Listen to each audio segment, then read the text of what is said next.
very much for the kind introduction, also the invitation to speak at this very important event. My focus will be slightly different than the other presentations that you have seen, because I'm also talking about environmental issues as possible conflict factors and how we could possibly address them with concepts such as sustainable peace and what the role of intercultural relations might be in this context.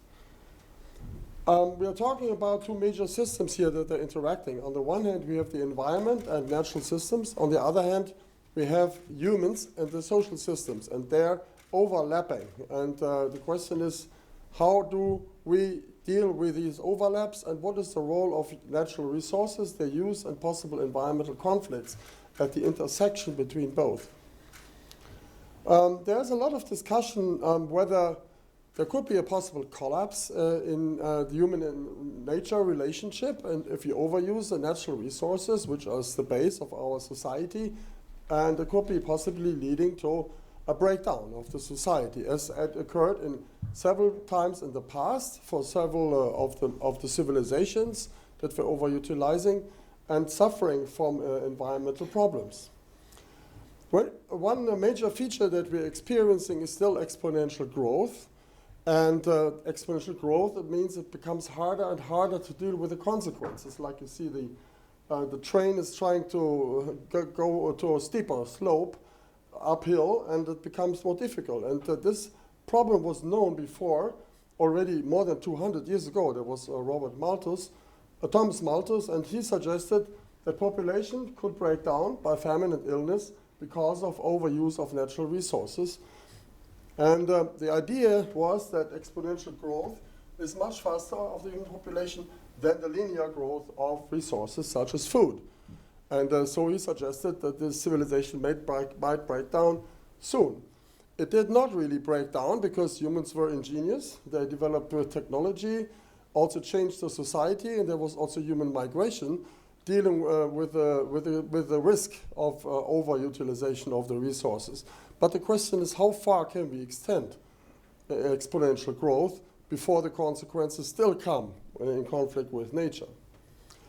That debate came back in the 1970s with a discussion on limits to growth. There was this famous study, the World Model of the Club of Rome, and this was a very simple computer model at that time. It was just looking at human population and its growth and the associated consumption of economic products and the pollution it creates, and also the possible consequences when there is a breakdown. Okay, and they did some simulations, about a dozen simulations, and in several of these simulations, actually, there was a breakdown of natural resources. You see here was the blue curve was going down. The human population was initially increasing, still exponentially, also then broke down because the death rate was increasing, and several other factors were increasing, like human population, pollution, and the economic production. The industrial production was initially increasing and then declining. Okay, that was supposed to be one of these catastrophes. However, the studies also found there could be a sustainable way of using the resources without these breakdown scenarios. Okay, and there is a possibility that the human population can rise at a more moderate rate, as well as industrial growth could be more moderate, and the pollution could be more moderate, and the resource use could be more moderate, in moving into a sustainable and stable scenario. So this possibility is there. Okay, what we experienced over the last decades was, however, still a very strong exponential rise in basically most of the variables that we can observe. One was the human population. Economic growth was even growing stronger in GDP. The foreign direct investments had the highest rise, and there was urban population was rising, energy use, fertilizer consumption, also the large dams, water use, paper production, transportation, telecommunication, and tourism. All these indicators were rising, and has led some to speak of a great acceleration. One consequence is that the impact factors on the environment were also becoming very challenging, like the emissions of carbon dioxide and other gases, which are supposed to be greenhouse gases, and also impact on fishery and on tropical forest losses on increasing uses of land and so on. So these are one of the consequences. It seems we are moving on this breakdown scenario that the study of the Club of Rome has suggested in the 1970s. So the question is, will there be at some point a change of this acceleration? We are also overusing the world biocapacity, which is often measured in terms of the land that we have, and we are using it, overusing. And there was, since the 1980s, an over-exploitation of this land, which is called the ecological footprint of humans on the Earth is increasing and may exceed the biocapacity of the planet. Since about 10 years, there's a discussion of planetary boundaries, which means in different categories, are we already beyond these boundaries? And we are beyond these boundaries, like particularly with biodiversity. This is one of the most significant negative consequences because many species are dying out, as the latest report of IPBES has shown. And also, there is a problem with nitrogen and with climate change, also in the red area of this boundary. Others are still below the boundary, and we don't know exactly when we might exceed this boundary, like global water, freshwater use, and the land use. But if you increase the rate, these problems may increase. What we observe in recent times is an increase in the number of crises that we are having on this planet. And it started about 10 years ago with the economic crisis, the financial crisis that started in the United States and was expanding all over the planet. And only the governments were able to stabilize it with huge amounts given to banks. The banks do not break down. However, it had some consequences because many people were suffering from this economic crisis. More recently, in the last 5 years, we have experienced a number of political crises in different parts of the world.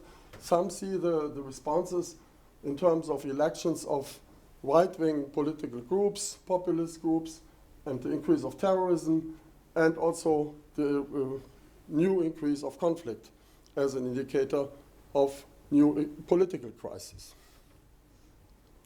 Finally, we also observe more and more environmental crisis phenomena in the so-called Anthropocene.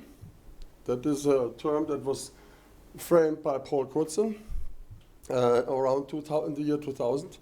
He suggested that humans are becoming a geological force that's changing the whole planet, in particular the environment. And we observe not only the local pollution, we observe the increase of plastics in the ocean, we increase the biodiversity losses actually, and we ask where the insects are going and the birds are going. And also we see more conflicts that have also some connection to the environment, partly connected to climate change. Okay, the question is, how are we dealing with the resources, and what are resources, natural resources? And these is anything in nature that we can utilize for ourselves. This can be, for instance, water, energy, food, organisms, biodiversity, minerals, and other raw matter and material. The challenges that we see is some resources are becoming more scarce. Food is an issue still not solved. Energy poverty is still there. We have environmental degradation and resource depletion. We have global warming, climate change, and some resource conflicts. And the so-called tragedy of the commons is the overall framework. You have anybody heard here in this room the term tragedy of the commons? What does it mean? So if there's a common shared resource that nobody takes care of it, and therefore its quality plummets. Yes. It means a large group of people is sharing a resource and everybody is trying to maximize its own economic utility, and then together we overutilize the resource. That's the problem, and there's still no solution found, even though there have been some ideas in the past to use it in a cooperative manner. Okay, related are some resource conflicts, some environmental conflicts. One type of conflict is associated with scarcity of resource. So we have too little of it. For that reason, we struggle for more. The second type of conflict is associated with resource abundance. So we're trying to get rich as a result of the resource, and this is fueling the conflict. The third type is the distribution of the resource. Is it fair? The fourth type is resource use can cause some risks, like fossil energy burning leads to climate change, associated risks, or nuclear power possibly. The fifth type of conflict is between the needs of nature, and the limits of nature. The question is, are they compatible with each other? And the last type is, which policies are we pursuing? We can struggle basically in environmental policy. We have different goals to pursue. And for that reason, we have in a political struggle, what is the best way of managing the resources? The scarcity conflicts, and the idea was developed in the early 1990s by Homer Dixon and colleagues. They suggested when a resource is becoming overutilized, the quantity and quality of the resource is declining, partly because of more people are using it, and also the resource is unbalanced, it's unevenly distributed. Some get rich and others get poor. And this leads to an increased scarcity. And this scarcity can lead to migration of people that can contribute to reduced economic productivity, so affecting the economy. And then finally, weakens the state, the government. And this is a contributing factor to conflicts, can combine with ethnic conflicts and deprivation conflicts. The other type of conflict that I introduced is because of resource abundance. So we find a new resource which is very wealthy, very, very important. You can sell it on the market, you can get rich from it. And because you're fighting for this resource, you can convert it into buying guns. Yeah, for instance, oil. Yeah, you can buy, and then you buy guns to defend your interest in this resource. The same can be done with timber or GAMS and other resources. So this is in many parts of the world is an important driver of conflict. It's often mining-related conflicts. Like rebel forces control part of a territory where there is an important mine of diamonds or whatever, and this they use to keep the struggle going and the fighting going. Okay, and so they've used basically the resources to finance the conflict. The same can be done by a government, of course. The government can do it, or a rebel force. Both are using the resource to keep the conflict going and fight each other, to buy arms and loot the resources. This is another type besides the scarcity, the abundance conflict here. There was a study in the 2006, and that was looking into different conflicts in the world, whether they have an environmental component in it. It was done by Delphi Research, which is located in Berlin. And they found that in many cases, actually 78 cases, water, land, fish, or biodiversity were conflict factors. And many of these conflicts were important in Africa, mostly land or water-related conflicts, but also in Latin America, Central America, and Asian countries. In addition, biodiversity conflicts are relevant, like on forestry and timber, and important species which have some value. And fishery conflicts in the ocean are also an important conflict factor. Most of these conflicts are not directly leading to a major war. They are often below the war threshold, or violent and armed conflict, which is given by the size of the circle. Now, there's been often the argument that environmental conflict is affecting the north-south relationship. And this can be indeed the case, as industrialized countries are often the largest consumers of scarce resources. And they are also among the largest polluters of the environment. On the other hand, they have more instruments and institutions for problem solving and conflict mitigation. Compared to this, in the developing countries in the south, you see that natural resources are important for their development, but they do not have full control over their own resources because of the power relationship in the north-south context. There is a dependence on agriculture, so everything that's affecting agriculture in a negative way can be a conflict driver. And they are vulnerable to environmental conflict, and they have lower capabilities for damage limitation and conflict resolution. So in principle, it could speak for a more balanced or more fair exchange between North and South. Now I move to a conflict related to the environment, which is increasingly becoming a dominant conflict in the future, namely related to climate change. Climate change is caused by fossil energy to a large degree, as well as release from carbon from agriculture as well. And this is leading to CO2 emissions, which concentrate in the atmosphere. And because of the greenhouse effect leading to an increase of temperature, this is shifting climate zones worldwide and all the natural resources that depend on these natural resources.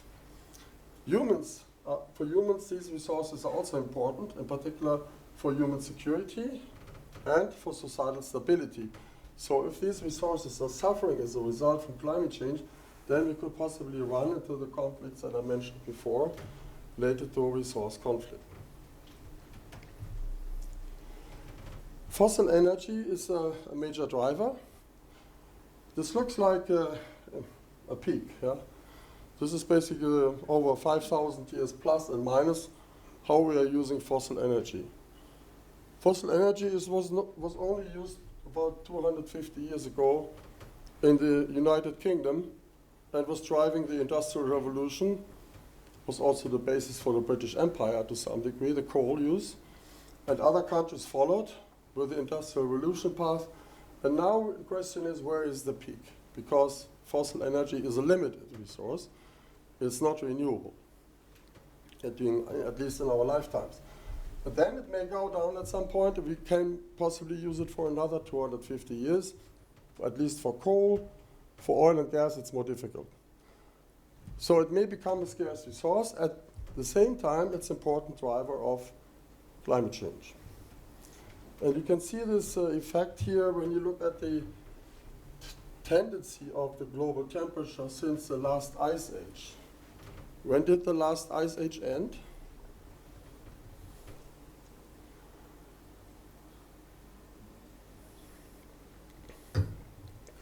So about 10,000 years ago.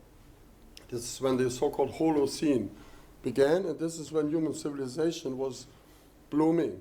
Before that, it was very challenging for humans. They existed already a million years ago, but in the 100,000 years before, there was a very strong fluctuation of ice ages and warming periods, and that almost led to the extinction of human beings.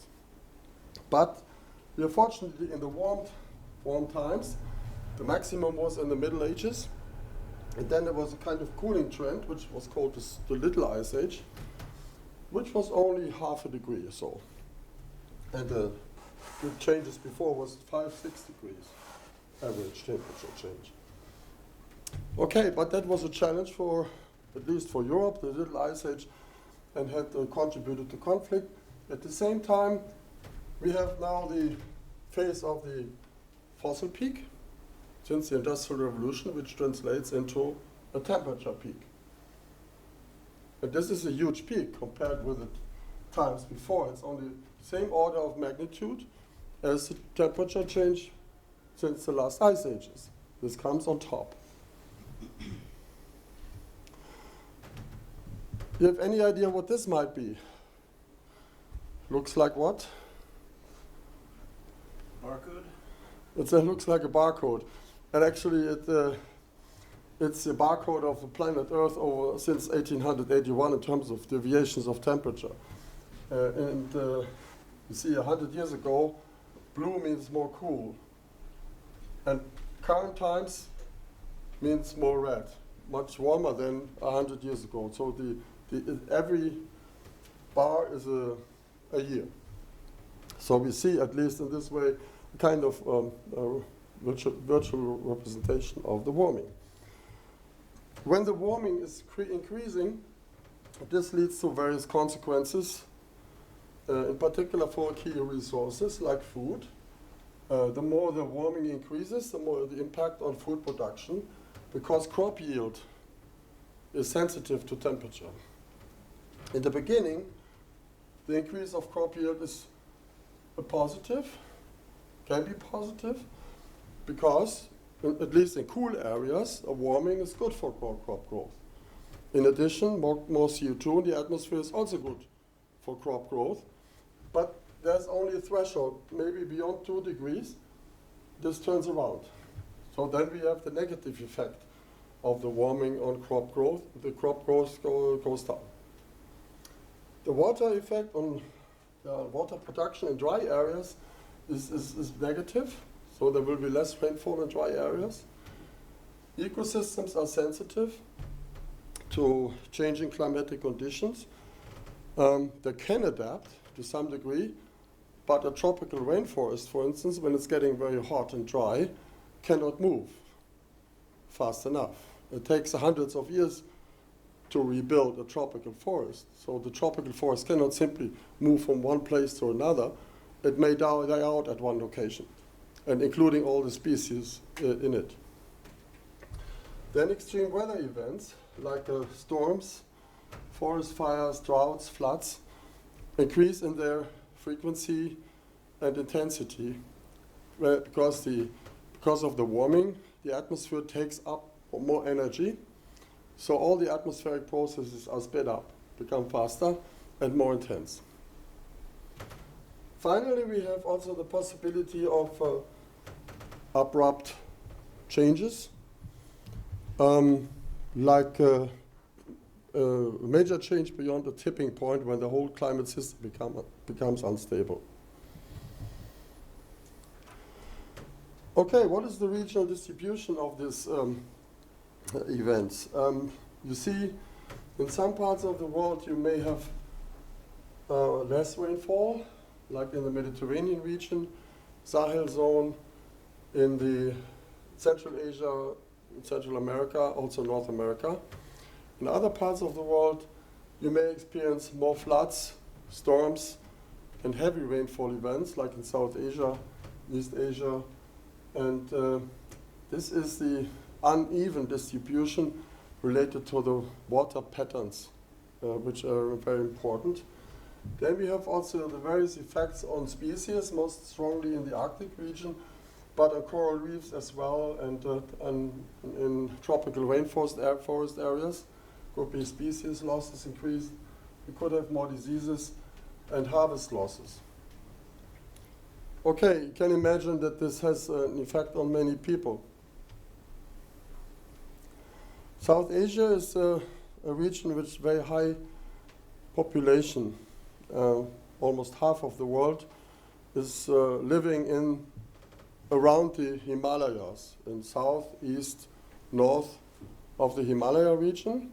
Himalaya is an area where it's usually cold, strong heats, and could contribute to melting of the ice, which increases the flooding. Many rivers come out of this region, go to India, Pakistan, Vietnam, China, and the Central Asian countries. So many people live there, depend on these rivers. So anything that's affecting the Himalayas is very important for the people in this whole area. In addition, the monsoon patterns, also related to climate change, could be affected by climate change. We don't know exactly how. And many people live on the rainfall from the monsoon.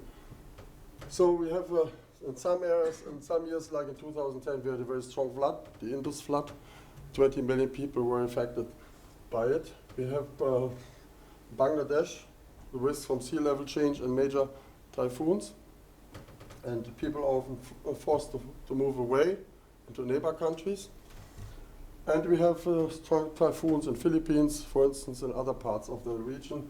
We have also the risk of sea level change for the small island states in this region, like Maldives. This year was, at least for Southern Africa, quite unusual because we had two periods of very strong storms and floods in Mozambique, which affected many millions of people, and in a way they could not protect against these risks. Many people died. Interestingly, also the United States is vulnerable to these effects, to extreme weather conditions. You know that the United States has been one of the major emitters of CO2, but there have been hurricanes like Katrina in 2005, and hundreds of thousands had to escape from the city of New Orleans and did not move back. More costly was the hurricane that hit New York in 2012, and there have been also major droughts in the United States and major tornadoes. Europe is a more mild climate. Nonetheless, it can be that there's severe rainfall over an extended period and can affect the flooding in major rivers, in particular the Elbe River, as it happened in 2013 and also 2002. There was a very costly event and many houses were flooded. And they used the military to protect people. Last year was an unusual heat summer in many parts of the world, so it was not only in Europe, but also Russia, United States, and Australia and other parts of the world. It was one of the hottest summer ever. And in North Germany, also here in the Berlin area, we had the highest level of drought, which was called extraordinary drought, because the summer lasted from early May till late August. We had wildfires in parts of Germany, in Sweden, in Greece, and so on. People were killed in these wildfires. And we had also effects on the military because there was a wildfire when the German army launched a rocket and could not stop the burning moor.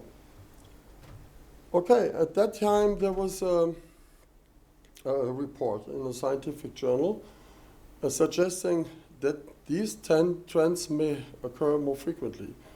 And maybe it's possible, as they suggested, that we are no longer in this central stable area for the Earth's climate.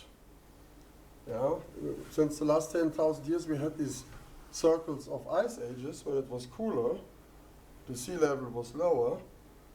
They suggested if we add more CO2 to the atmosphere, we may also move into a hot age, and opposite to the ice age. A hot age is a very unusual heating time for an extended period, and the idea behind this, there could be self-accelerating tipping points in the climate system which speed up this process. You have any idea what kind of tipping points these could be? Which elements could trigger such a huge event, moving into a hothouse Earth?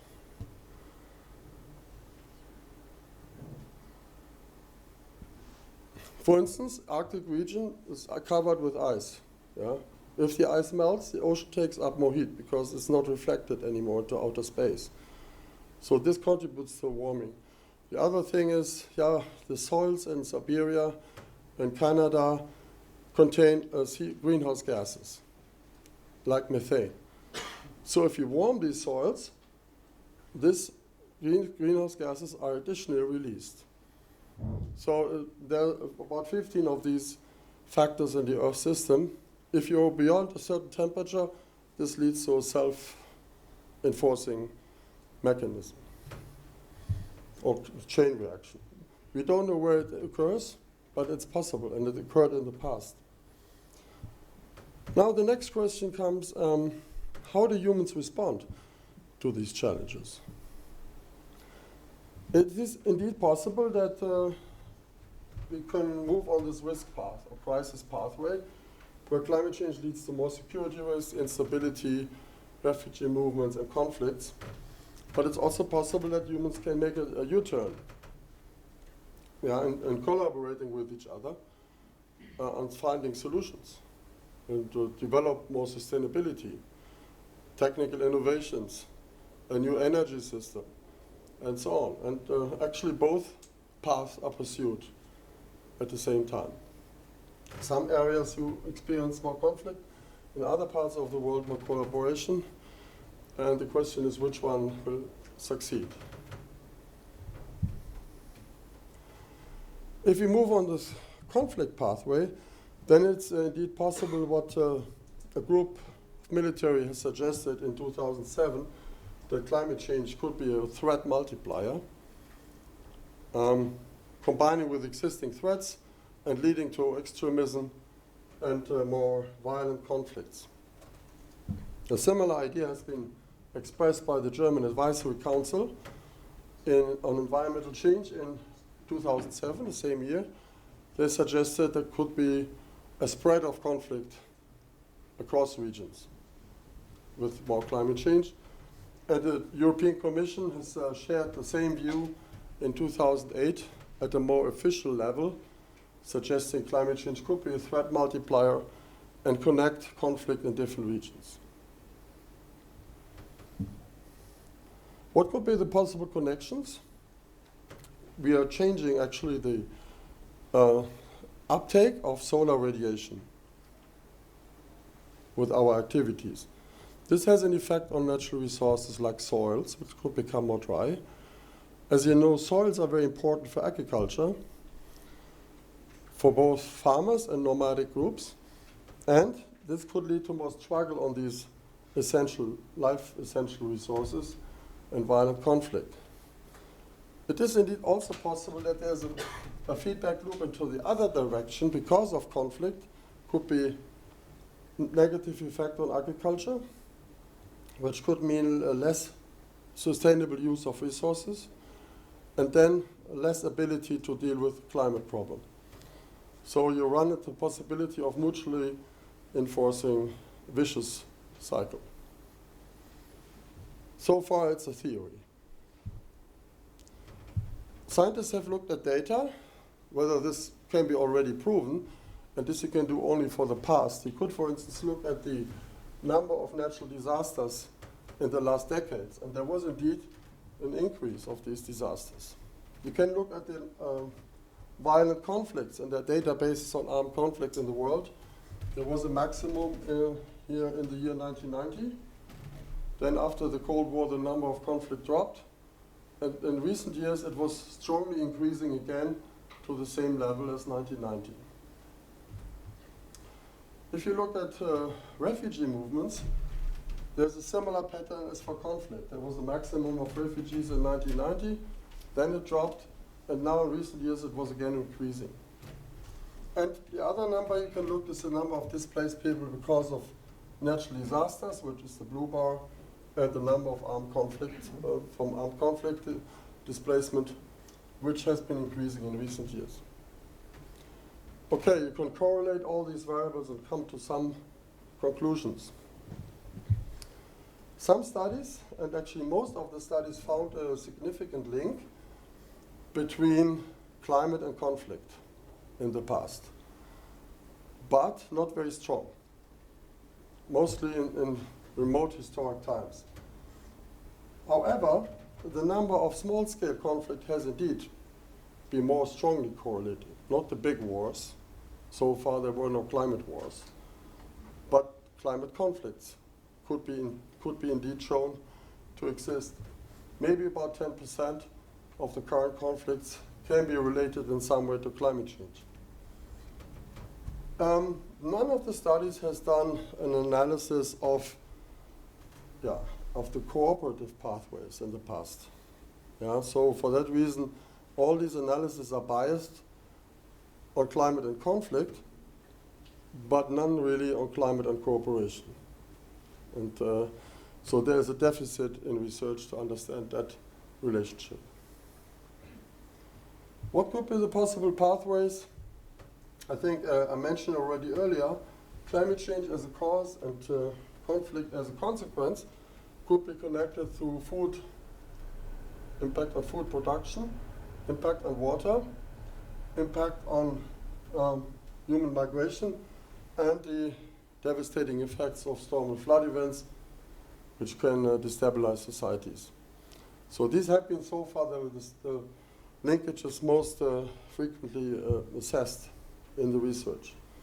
You can put all this information on a world map, a global climate conflict risk map, if you wish, and you see that the so-called hotspots are the Mediterranean region for climate insecurity, the Sahel region, South Africa, much of Southern and Eastern Asia, Australia, Central America, parts of Latin America. But also North America, the Arctic region, and the temperate region. However, these are assumed to have higher adaptive capacities to climate change than other regions. In my research group, we have done analysis in many of these regions, like doctoral theses or PhD postdocs have gone to the region, and some of the researchers were from these regions, like from Kenya or from West Africa, from Pakistan, from China, and so on. They did research in their own region, and then were trying to find out what the linkages are. I don't have time to explain all these results.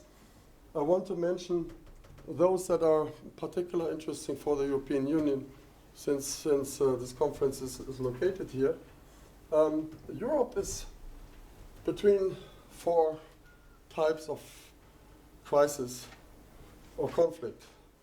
One is in the Arctic region, one is in the Mediterranean region, one is on the Eastern Front with Russia and Ukraine, and one is on the Western Front, the relationship to the United States under the new president, Trump. Well, new is no longer true because he's now president since 2.5 years.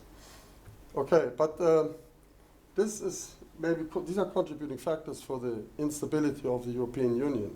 And climate change is just one part of this instability trend that we observe. Regarding the Arctic, some of you may have noted that last month there was the Arctic Council meeting. And there was a conflict at the Arctic Council because the American Secretary of State, Mike Pompeo, was attacking Russia and China because, as he said, they are using the resources of the Arctic region. He did not mention the American interests, and he refused to sign a declaration which included the word climate change, because the United States government completely denies any relevance of climate change. So this is a possible conflict area which is just emerging because the Arctic region is melting. The fossil resources in the Arctic region become accessible, so very valuable resources, and there's a competition over these resources between US, Russia, European countries.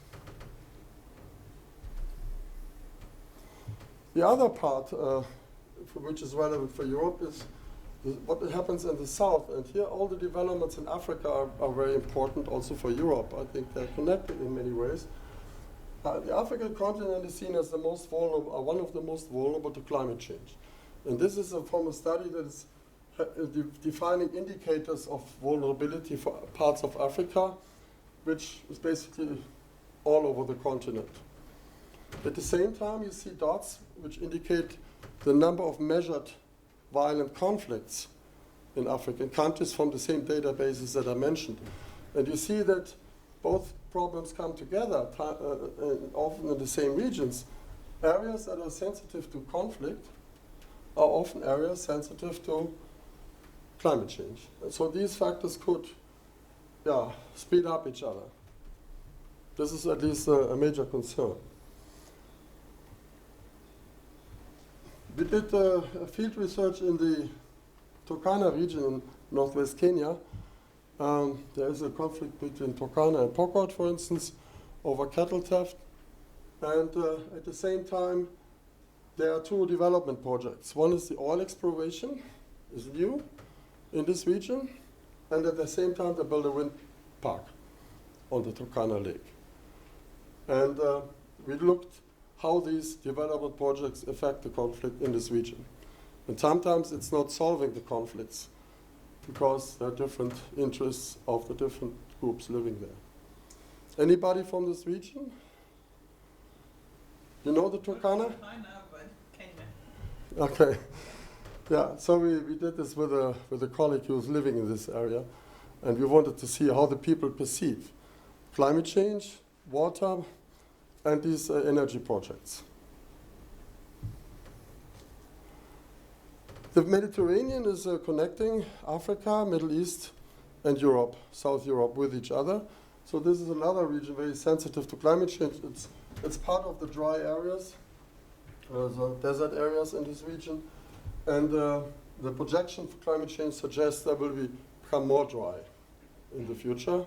At the same time, there's a strong population growth in this region, so there may be issues of water in the future as well as food, because there is not very much food production in this. Maybe Morocco is the strongest, and Egypt has some food production along the Nile River. But if the Nile River is affected, this can be a conflict factor. If the Jordan River is a conflict is drying, it could be a conflict factor between Israel and the Palestinians, and the oil fronts as well. So these are possible conflicts of the future. And there was a lot of discussion after the Arab Spring whether climate change was a factor in this context. Because before the Arab Spring, there was a strong increase of the global food price. And there were also bread protests against because of the scarcity of food. And this was a contributing factor to instability, political instability among governments there. Syria was another example, also partly following from the Arab Spring. And in Syria, the government entered a very bloody civil war. And some scientists suggested the Syrian war was connected to the major drought before the Syrian war, which was a very heavy drought. And many people from the rural areas in Syria moved to urban areas and maybe contributed to the conflict. A researcher from Hamburg University went to the region and interviewed people and found out that, well, at least the migrants moving to Jordan from Syria did not see climate change as a major factor for this conflict. So it's very much disputed, these claims. Nonetheless, the Syrian war has been, among other things that happened in this region, a driver of migration, of refugees, movements, often trying to cross the Mediterranean on boats or using the land pathway through southeastern Europe.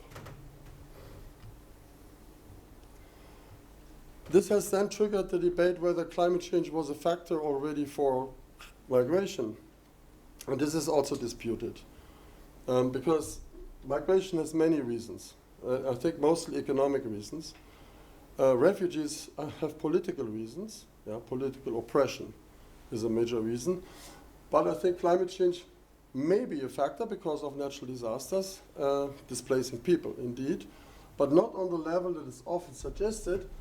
Some scientists suggest several hundred millions or even 1 billion people might become climate refugees, and I think that may be probably too high, this estimate. And it's also raising a lot of concern. Okay, in particular how we then deal with this issue. There could be probably a better way of dealing with migration related to climate change than just building fences. And this is the approach that the European Union at this point is pursuing because of the result of the climate crisis in 2015. There are now some right-wing governments, right populist governments, which try to exclude any migrants and any refugees from Europe. I think it's also probably an inappropriate way of solving this because it can already really solve the problems. Okay, now what we experience is linkages between different problem areas. And one is conflict, which exists long. We have in addition climate change, and we have migration as another area. And these could be leading to mutually enforcing risk cascades. In addition to many other problems that we currently have in this crisis world, I mentioned this in the beginning, we have many problem areas here. Yeah, I mentioned the economic crisis, for instance. I mentioned the vulnerability of technology and the dependence on energy, food, and water, and the increase of conflict and of migration. But what we see, these problems do not stay for themselves because they affect each other globally now. And what are the global connectors? What do you think are the most relevant global connectors? I put some in the middle here. Globalization is important. All the markets are now connected worldwide. We have climate change as a connector. We have the resource flows and the social networks. Yeah. Through our networks, we have an increasing speed in the whole interaction in the world and the communication. We have the financial markets and connections with each other and so on. So that means we are now living in a globalized world where each problem leads to another problem. Looking at these connectors, what do you think are the, in your view, are most important connectors of problems? Just as your first guess.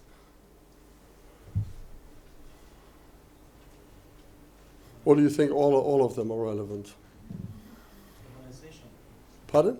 Globalization. Yeah, globalization. I would share this view. It's actually also mentioned the first. I think you can make the point that globalization has made the world very strongly connected. And because economy is still a very dominant thing. But globalization is also related to the social networks. It made the spread of the smartphone possible, for instance. Created the smartphone. It was also a result of globalization. But it's also a driver of climate change. So in many regards, I think we'll see how politics is able to deal with this complex world. Okay, coming back to this graph that I showed you earlier, we are not talking, this is this two pathways, the crisis pathway and the solution pathway, but I think it's a sequence of events that also matters. We may move down this slope on the crisis pathway sometime. We can still make a turn at some point towards the solution pathway if many people are convinced that we should do it. It becomes, however, more difficult. Yeah? The further you move down, the more difficult it becomes to move on the solution pathway. That's another challenge we are facing. We shouldn't wait too long to deal with these problems. Others have drawn similar graphs as I did, just showing you the future. Future is open always, but has possibilities. Yeah, some say if we continue on our current pathway, this leading to either a breakdown of society or a fortress world. Breakdown is similar to the collapse that I showed you earlier. A fortress pathway is trying to militarize against the negative consequences. But there could be two ways out. One is the, let's say, liberal pathway, use market forces to solve the problem, and the other is a strongly political pathway to move towards a new ecological paradigm shift or transformation. Okay, but this will be done by different policies. Policies can still make the difference, and there are various types of policies. One is the energy transformation towards a sustainable energy use. Mitigation means avoid the carbon emissions. Climate engineering, I have not mentioned yet, is a possible technical way to deal either with the CO2 concentration or the temperature. This is what some engineers suggest. We should use technologies to reduce the risk. Then we have the possibility to adapt once climate change occurs, further down the pathway, and develop new mechanisms for conflict resolution and cooperation to deal with the conflicts. Again, I can ask you would you prefer policies earlier in the process or later?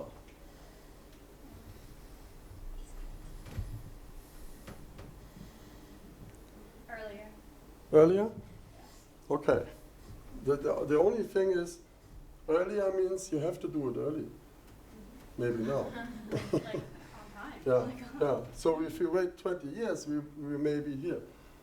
And then we still can try, but it becomes more challenging. Okay. So, but in the end, it will be probably a policy mix of the different options to show a way out. And it depends a bit on the understanding whether you see all of humanity part of one boat, or we're all rowing in a coordinated way through this crisis landscape that I showed you, or do you think the members of the boat row into different directions? It depends a bit on how you see humanity, as one actor or as many different actors.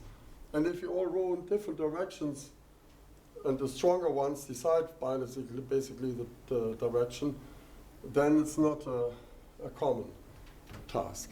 And we run into a tragedy of the commons if you're not some form of unification.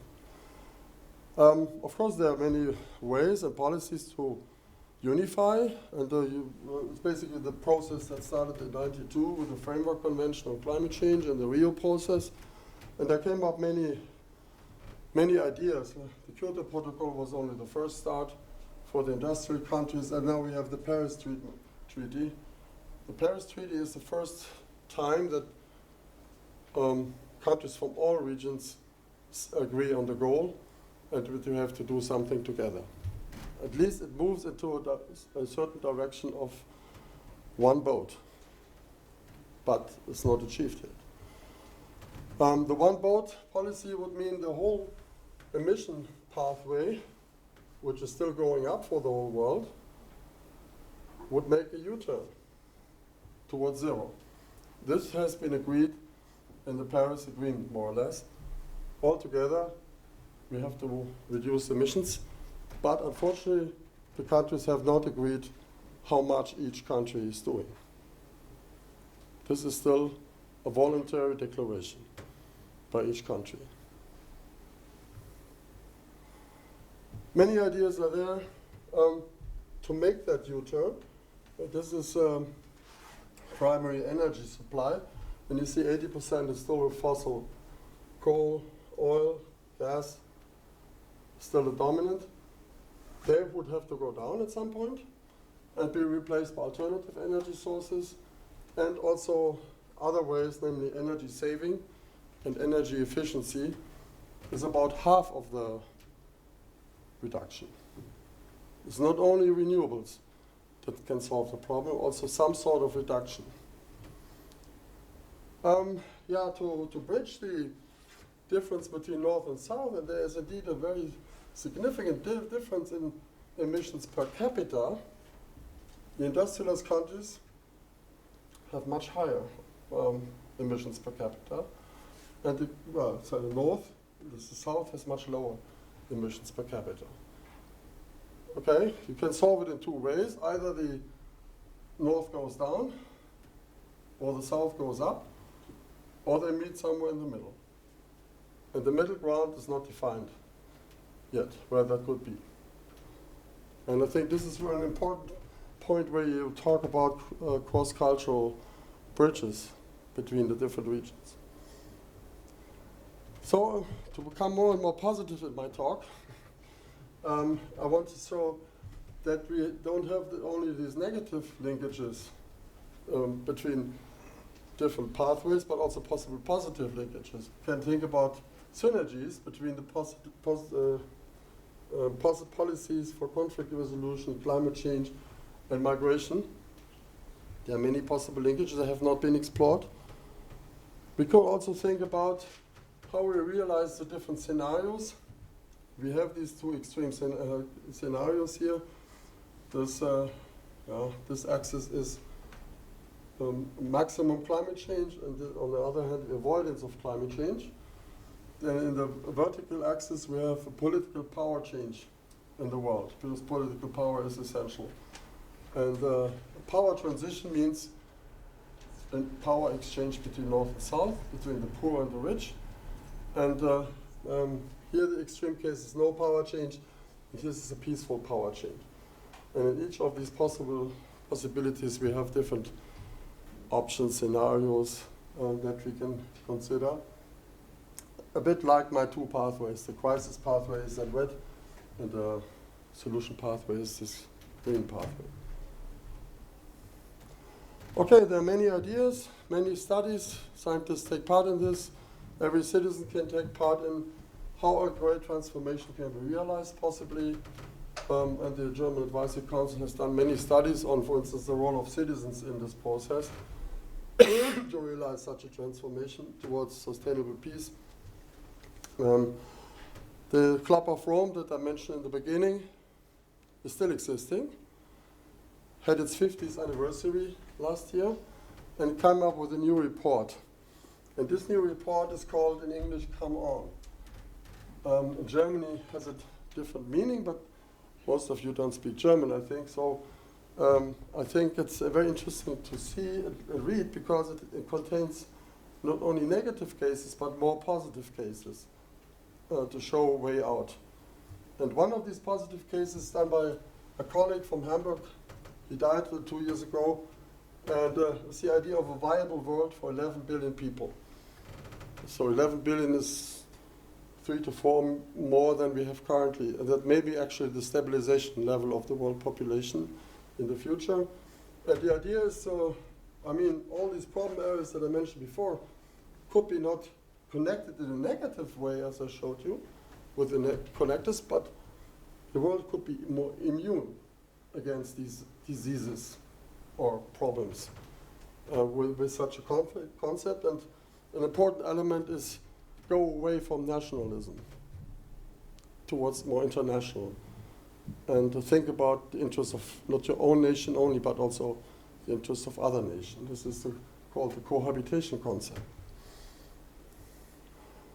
Okay, sustainable development is part of this game, and is a concept that was developed in 1987 by the Brundtland Commission. It includes social, environmental, and economic components, which can be mutually enforcing in a positive way to overcome these problems: poverty, inequity, and so on, climate change. Sustainable development is usually seen as an issue connecting environment and development. That was at least the idea of the Rio conference in 1992.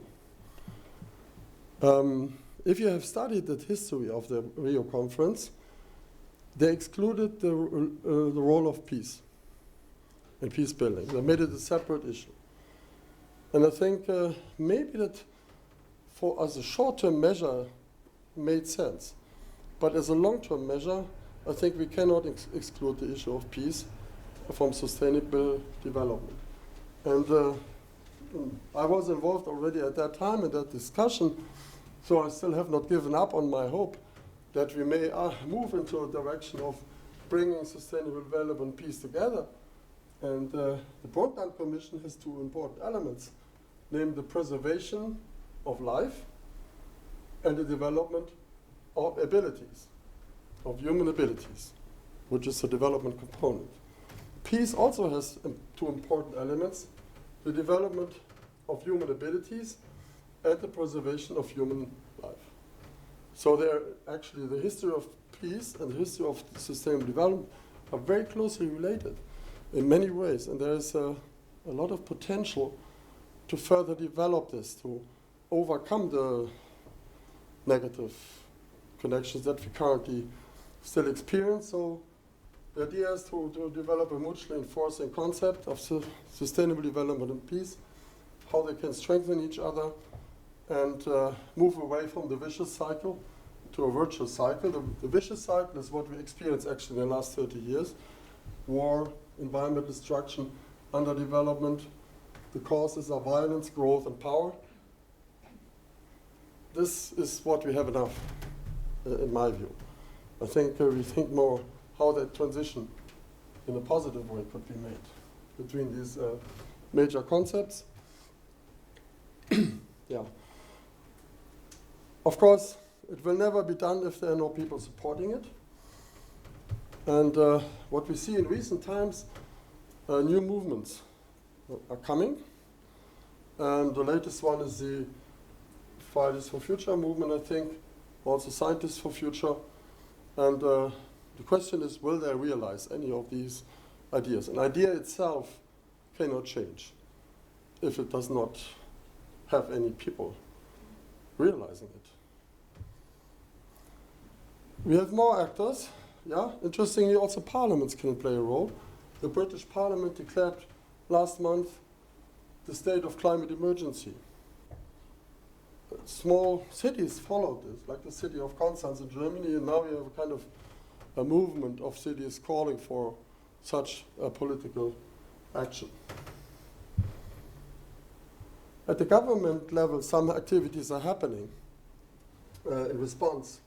For instance, the German government is trying to discuss this in the UN Security Council and also United Nations General Assembly this year and next year. There's, of course, the UN Framework Convention framework, which is also discussing some of these issues. And there's a series of planetary security conference. Basically every year there is such a set of conferences. And even at high levels of the G7 or so, that at least they discuss climate change. The European Union wants to move more into this direction, partly because there's political pressure for climate change issues. Yeah? And the German government is doing it. And they said they will come up with a climate law this year as a response to the political developments. So at least this is discussed at the European Union foreign minister level. And even defense minister level, they're discussing these issues. They came up with a report, Europe's responsibility to prepare for these risks in certain ways, and hopefully in positive ways. You never know which direction governments go. And one idea is early warning. Another idea is help crisis regions affected by climate change. Just this week, on Tuesday, there was this conference led by the German Foreign Minister, Heiko Maas. John Kerry was speaking from the United States. He gave a very emotional speech in favor of action on climate change, together with others from other parts of the world. Okay, so we are, in the end, it must be some sort of network formation between North and South, not acting against each other, but with each other in all levels. So it's science, business, society, environmental groups, communities should increasingly strengthen linkages. I think this event here is also a part of this network formation. Myself, we had some activity in 2011, the so-called Science Diplomacy Initiative. We had a meeting in Cairo. Unfortunately, it broke down because of the eruption of violence in Egypt. And you see here sometimes the negative effects can dominate positive activities in crisis regions. So this was the last meeting. It was I think in October 2011. Okay, now my last two slides to summarize it more or less. So we have choices at the planetary level. We can still continue of these negative linkages between conflict and war with environmental destruction, or we try to make a turn towards these positive linkages that I mentioned, peace, sustainable development, but this requires a double transformation on how we deal with conflict and solve them. On the other hand, how we deal with the environment and solve these problems. So it's a double transformation. But this is not only an issue at the global level, but also at the level of individuals, of groups, of nations, from all regions. And across all cultures, I think it's very important to act together, not against each other in addressing these problems. And with this, I'm finished. Sorry for taking so much of your time.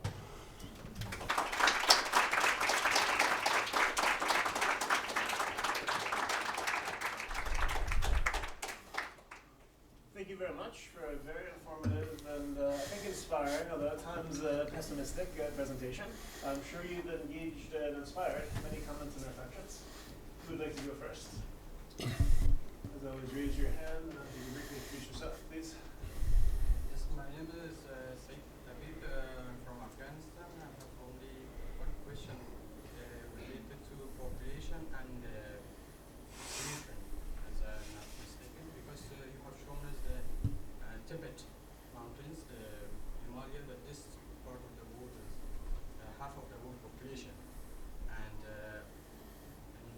this population has any relation with the pollution or not? Because, as if I'm not mistaken, those countries which are doesn't have that much population, for example, United States or Canada, they are the most producer of pollution in the world, and India or around these mountains have.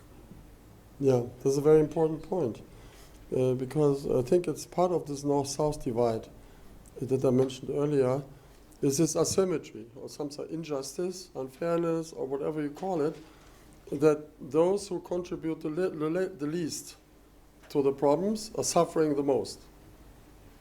Okay, so, on average, at least I would say so. Now, the Global South has also choice to follow the path of the North, to be more balanced, to have the same power as the North. But then we have the problems multiplied in certain ways and not solved. I think it must be kind of power shift or power balance between both, somewhere in the middle. And the question is, will the North reduce at some point?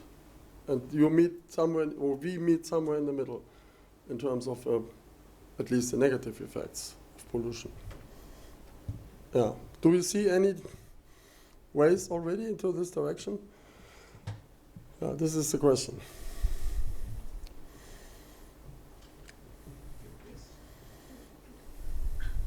Thank you so much. I have two questions. The first one is that the governments from least development countries, what should they do? For example, what is their responsibility? How they can work together with other countries? Maybe my government already knew, but I don't know what is how my government can participate in this action. So if my government's not working their job, maybe so I may need to run away. Something like that. The second one is I want to know more about science diplomacy. How you do it. Yes, I think you don't have to repeat all mistakes that we have done in the Global North. The Global North has often taken the cheap and brutal pathway. So colonialism, for instance, or the high emission pathways and everything. I would not suggest to follow this in all regards, in particular in terms of high emissions, in terms of use of violence.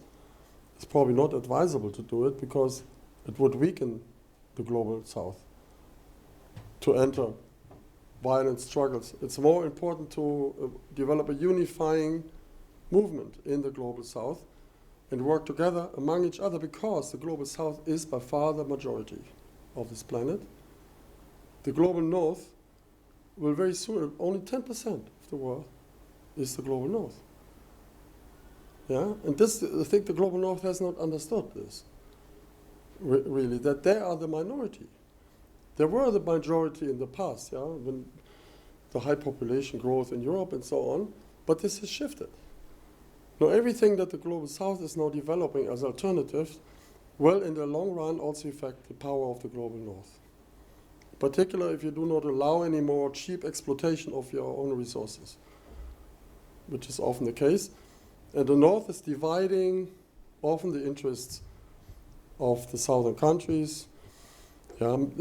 This is a bit simplified, but of course, but in general, it's true that much of the resources are still exploited by us in the global north. Okay, but I think there are good examples. Some countries, for instance, are developing renewable energy sources, and you don't have to go the fossil pathway. Additional questions or comments, please? Yes. Thank you, sir, for such detailed and informative lecture today. My name is Tony from Nigeria, and in the course of your presentation, sir, I noticed some important things that you made mention of. It's true that human activities they are directly proportional to the problems we have today related to the environmental problems. Looking at the world at large, looking at the US, looking at China, as far as production is concerned, I mean, the more humans increase on Earth, and we have more productions as well. And we know on the long run, this affects, I mean, the ozone layer, as you've made mention of, and this results in what we call the melting or the negative effect on the Arctic region, and which affects the nations of the world. So are you suggesting, or what would be your advice as far as human population is concerned, and as well as production, especially for these big nations who are into power tussle of who, or let's say, produce more, who have the bigger hand as far as trade relationship is concerned? And that is the first question, sir, as far as that. So do we increase production, or do we reduce production as far as human increase is concerned? And secondly, how does these, well, I say the melting down or the environmental factor, how does it affect, well, I say the underdeveloped countries? So it seems that when we talk about the global warming, it seems most of the time it is Europe that comes into the big picture, or the Western world. So how does it affect, well, I say the underdeveloped countries, especially let's say the West African countries? You may mention something about disease. Now that is the what will be the consequence of this. So is there any way that the Western world will work with the, well, I say the African countries, so to speak, in order to cope this problem? Yes. Because it seems that you made mention of some instruments and institutions that are, well, I say that are seen into this challenge that we are having now. Does Europe or the Western world act in isolation, or they work together with the African nations? Because it seems that Europe and America, also, let's say these Western nations, they are the ones that will be affected in the long run. So what happens to Africa? So these two questions. Yeah. To start with your last question, I think the most important is to work together between the industrialized developing countries, North and South. The worst thing that can happen is a confrontation between both sides. And I think there's a lot of opportunity for collaboration. Technology transfer is often seen as one part of this, but also solution transfer in many other directions could be a way. And it's not only that things flow from the north to the south, but also in the other direction. Should be mutually beneficial trade-off between both sides. Regarding the population, I think the north had its population growth earlier. And we have Germany is very high densely populated. It has a higher population density as many parts of Africa. So in principle, you could not say, why should Africa not also follow this? But I think population growth should not be done in a way to worsen the problems, but see it as an opportunity for building human capital that helps contributing to solving the problem. So if you see every individual through education, jobs, and so on as part of the solution, then population growth is not bad. My assumption is the more wealthy the global south will be, the lower the population rise will be, like in the north. And every strict control of population never really worked. It went mostly because wealthy people don't want many kids. And this is often the very underlying logic of population control, making the people wealthy, giving their autonomy, in particular women, to take part of this decision. Your second question was also related to development. Yeah, production. Production, yes. Production is important for wealth, which then has an effect on population growth. So you should not limit economic production as such, but you could think about other products that are less polluting and provide more wealth to the people and well-being to the people, because let's say the number of products I own is not necessarily proportionate to my happiness. And there could be other indicators of happiness, and there's another field of discussion is what makes us happy. It's not only the products that we own. At least I'm not becoming more happy if I have 3 cars compared to 1. Okay, maybe a final question in the back. Yeah, please. My name is Angela from Nairobi, Kenya, and I think mine is more of a comment, just to encourage a lot of mentioned earlier about development in areas such as Turkana. I think there's very little participation, public participation when it comes to countries that come into this developing countries to develop issues. For example, in Turkana, when the oil was discovered and the water was discovered, it's a very dry land. There's so much public participation that should have taken place for these countries and companies to discover and to find out what the community needs. Yes, we've discovered there's oil, but you know this is land that has been owned by this community for generations, their ancestors owned the land. But when companies or countries come to just want to drill oil and go even without giving, you know, the communities like jobs, simple things such as improvement of education and so on, it causes a lot of problems. And even so in Kenya, the Turkana community has fought back against these companies because they were feeling like these guys are just coming to make money, and because they are coming to destroy, you know, our land because of this drilling and so on and so forth that takes place. So I think there's really a lot that needs to be done. If you discover something, just go down to the community and figure out what exactly is it that these people need apart from trying to develop. Yeah, I did not understand everything because of the distance. Is it right that you asked about Turkana? No, I'm saying, I'm talking about public participation. Maybe you come more closely. Maybe reduce it to 1 or 2 sentences. No, it's actually not a question, it's just a comment that public participation needs to be done Yes. by countries that come to develop with development projects in Africa like Turkana, where when companies come, they don't really take into consideration the needs of the community around the areas before bringing in projects, because these communities feel like the companies are just not going to give them anything in return Yes. for exploiting the resources. Yes. I think I understand what you mean. Often the development works in a way that the government works with businesses, often big international companies. And the local people are not included in the decision. And actually that contributed to the conflict in the Turkana region. And it doesn't matter whether it's oil or wind, because in both cases it was big companies establishing this. The government was happy, but not the local people.